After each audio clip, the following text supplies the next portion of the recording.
তো hi guys, আজকে চলে এসেছি মোড়াগাছাতে দেখতে পাচ্ছ এখানে অ্যাকচুয়ালি স্পেশাল জিনিসটা কি সেটা তোমাদের দেখাবো।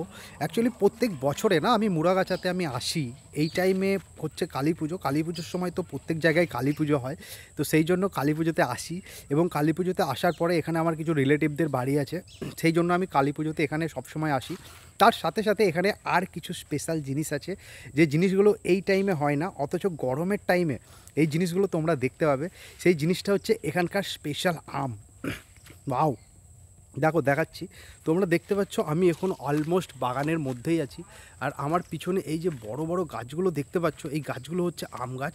এবং এই পিছন দিকটাতে দেখতে পাচ্ছ একটা বাগান আছে, যে বাগানটা হচ্ছে লিচুর বাগান। এখানে প্রচুর পরিমাণে আম এবং লিচু হয়। এবং যারা আম লিচু প্রেমী তারা নদীয়ার মুড়াগাছাতে অবশ্যই আসতে পারো। আম লিচু প্রেমীর জন্য মুড়াগাছা হচ্ছে এমন একটা জায়গা যেটা সবার জন্য একটা সুন্দর জায়গা।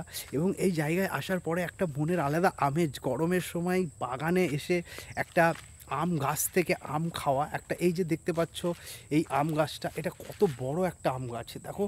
একদম উপর থেকে তোমাদের যদি দেখাই, এই দিকটাতে পুরো আমের বাগান এবং এখানে পুরো আম গাছে ভর্তি।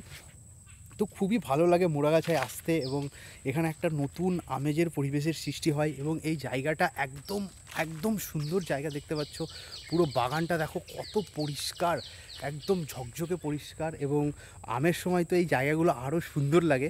তো মোড়াগাছায় এসে আমার তো খুবই ভালো লাগে। বন্ধুরা, তোমরা কারা কারা মোড়াগাছা এসেছো আম লিচুর জন্য স্পেশালি, সেটা আমাকে অবশ্যই কমেন্টে জানাবে।